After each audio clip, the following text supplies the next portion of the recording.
News with no bias. Himlay! News with no exception. Himlay! Delivering nothing but glory and truth. This is Himlay News Station. Himlay, your story, our concern.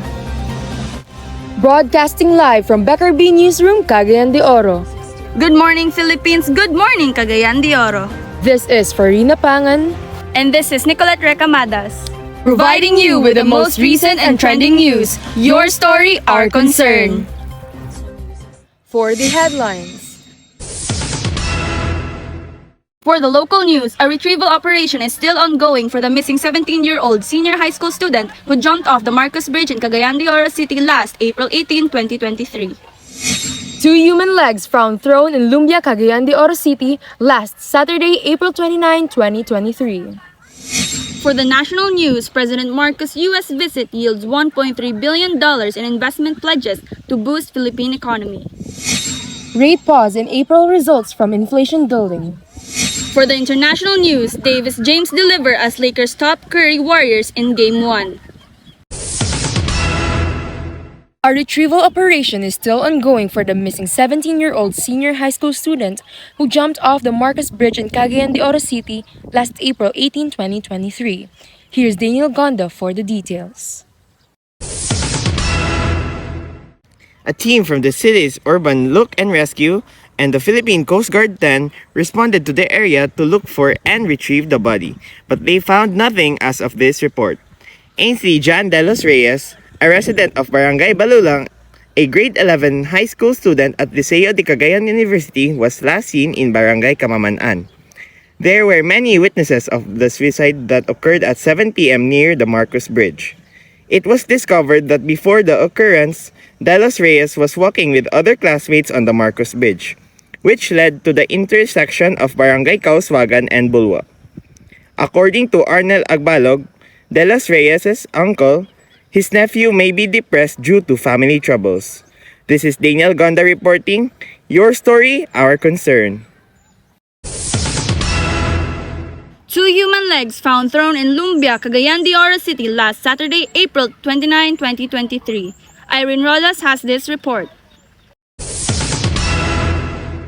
On the 29th of April, the police received a call from a citizen that they have found a pair of human legs that have been thrown in a vacant lot along Masterson Avenue in Lumbia, Cagayan de Oro City. During the investigation, it has been revealed that a pair of human legs were wrapped in plaster and bandages and was placed inside of a yellow cellophane, a black trash bag, and a carton box. The authorities are contemplating that the pair of cleanly cut legs came from a medical facility. No identity information could be found as nothing was inside the box and trash bag except for the pair of legs. This is Irene Rodas reporting. Your story, our concern.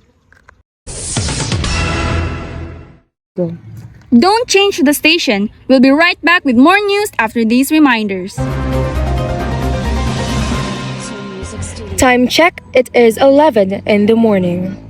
OMG, Mommy! Is it true that the government will give each citizen 50,000 pesos as part of their anti-poverty campaign? Oh no, that's false, honey. Where did you get that information from? On Facebook. Don't easily believe in everything you read on social media, okay? People tend to hide their mischiefs with grandeur deeds that are so far from reality. Stop misinformation. Seek for the truth. A friendly reminder from Himlay News. Now we are back. You are still listening to Himlay News. Your story, our concern. President Marcos' U.S. visit yields $1.3 billion in investment pledges to boost Philippine economy. During President Marcos's visit to the U.S., the Philippines secured $1.3 billion worth of investment pledges from several U.S. companies. These pledges are expected to create 6,700 new jobs in the country. In his report before departing for London for the coronation of King Charles, President Marcos said that he met up with quite a few U.S. companies. Some of these companies were looking to further expand their already valuable presence and operations in the Philippines, while others were looking to invest in the country for the first time. The president further added that more investments would materialize once the companies firm up their investment plans. This is your correspondent, Daniel Gonda. Your story, our concern. Rate pause in April results from inflation dueling. Here's Irene Rodas for the inflation update. The Philippines shows sign of inflation rate decreasing, which gave the Filipinos some time away from very expensive prices. Inflation has made a big impact in today's time as consumers' price decreased as the inflation rate grew. According to the Philippine Statistics Authority, inflation rate decreased by 1% from March 2023, 7.6% to May 2023.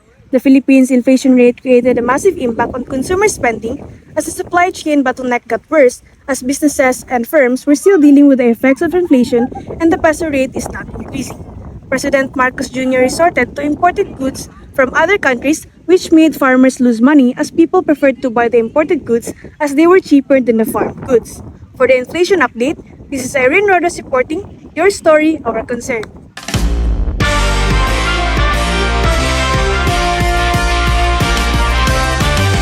For the sports update, Davis James deliver as Lakers top Curry Warriors in Game 1. Here's Anton Mafor and Sandra Escala for the update.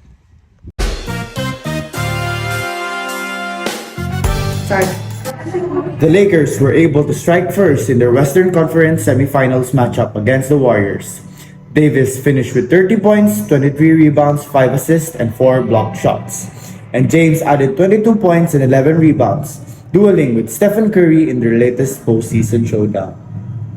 Los Angeles held off a late flurry by the Golden State Warriors to win an entertaining Game 1 in the Western Conference semifinals, 117 and 112 on Tuesday night at the Oracle Arena, San Francisco. Last but not least, Game 2 of this series will be played at the Oracle Center on May 5. The third game, scheduled for May 7, will now take place in the Crypto Arena. Game 4 will take place at the Crypto Arena on May 9. The outcome of the remaining games will determine on who wins these upcoming matchups. This is Anton Mafor And Sandra Escala for the Sports Update. Chica Sporty! In Cebuano, Himlay means glory, and in Himlay news, glorification will always prevail. This has been Nicolette Recamadas. And this is Farina Pangan. Let us see each other again for another glorious time of news with no bias. Himlay! News with no exception. Himlay! This is Himlay News Station. Your story, our concern. God bless and keep safe.